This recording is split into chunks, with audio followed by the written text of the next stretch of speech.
Atlanta's hottest hip-hop, Hot 107.9, Empress Cersei inside the Kingdom ATL, 4 o'clock. You know I do it. Royal Hotline, we get it in. All the celebs to come through, the stars, they come through. I got my guy. I ain't seen this dude in a long, long time. Matter of fact, last time I seen him, he was doing Haters. And then he a long way from Haters now. B.O.B.'s in the building. What's up, B.O.B.? What's up, bro? How you feeling, man? I'm feeling good, man. Okay, we got to talk about this, too. Seriously, like I just said, you a long way from Haters. Yeah, man. Long way from Haters. I'm a long way, but I'm still yet so close, though. Yeah. Still so close. But you know what? What's kind of like the thing, because when I look at you and I heard that song Haters, and then I see what's going on, was it kind of like you felt like you were bigger than that, but at the same time you just needed something for the streets at the time, or what? Really, man, honestly, Haters, this is how Haters started. I recorded it just to record a hook, just recording the hook. Okay. And I did it with West Fifth from the beginning, very beginning, the first track. Right. And we performed it at TJ's DJ's conference in Tallahassee.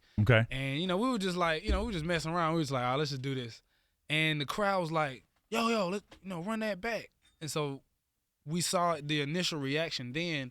And so from that point, we wanted to just, push it and see what it did. Right, right. It exceeded like what we were aiming for. It was really just supposed to be a buzz record, but that's one of the most memorable songs from the since the beginning of when everything started. So yeah, you already know, because I know every DJ had their little hater line when they was using the song. People calling in saying haters. It was about 10 of them. But now when I look at you and I hear the album, I hear everything that you're doing, you're so much bigger than that. I mean, you hear T.I. rapping on the new what's the name saying playing instruments like B.O.B. How many instruments do you play? I kind of it's a few main ones like the piano and the guitar, but I kind of dibble dabble with.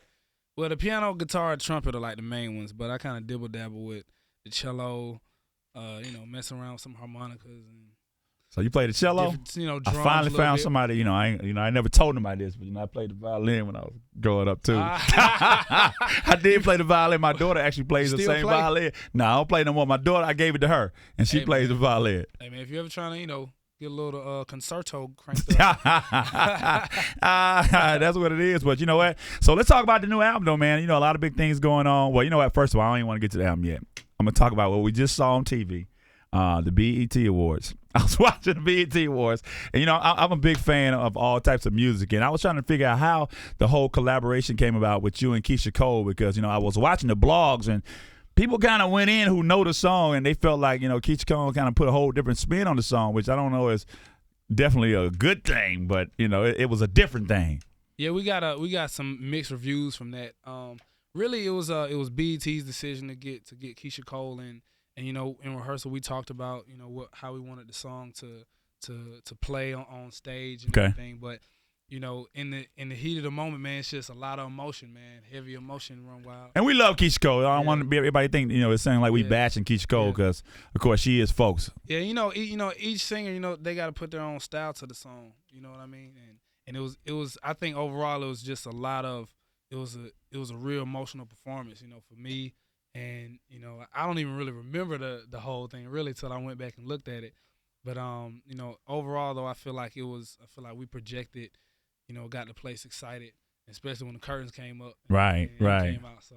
Yeah, it was definitely crazy. Now, is that the type of song you like to do? Because when I look at the Haters and I look at I Bet I Bust, and then you go back and forth with the song like Airplanes and those songs, you got so many different styles. Is there any particular type of song that you like to do, or you don't really care? As long as you're doing B.O.B., it's cool. Yeah, and that's what I want to like, because like I like all of course I like all types of music, but I always want to do something just kind of new. I always want to keep going, here from there, like, from songs like Bet I. I may go to a club and perform, Bet I and Nothing on You, or, it may be like a show, and I really, enjoy doing like Letters from Vietnam or Airplanes, or, it just varies. Right. It just depends on where I'm at, and certain songs, like if I'm doing an acoustic set somewhere, I can use those songs in that setting. Or if it's like a club, or what I mean, it just depends. Right. Do you incorporate the instruments yourself? Do you actually play them on stage when you're performing? Yeah. Oh wow. Okay. We gotta go check that out. Now, one big thing that I see is to have somebody like the King T.I. just stamping you and just giving you a lot of love. I mean, how's that feel? Because a lot of people would love to have that stamp of approval from the King.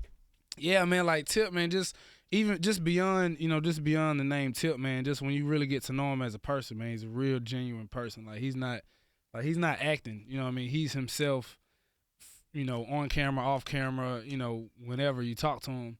And I learned a lot from him in the stages, even before I was signed to Grand Hustle. Right. We were talking to Grand Hustle and, developing the relationship way back then.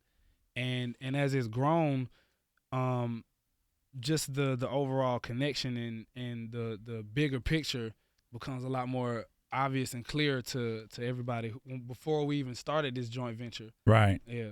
Right. Okay.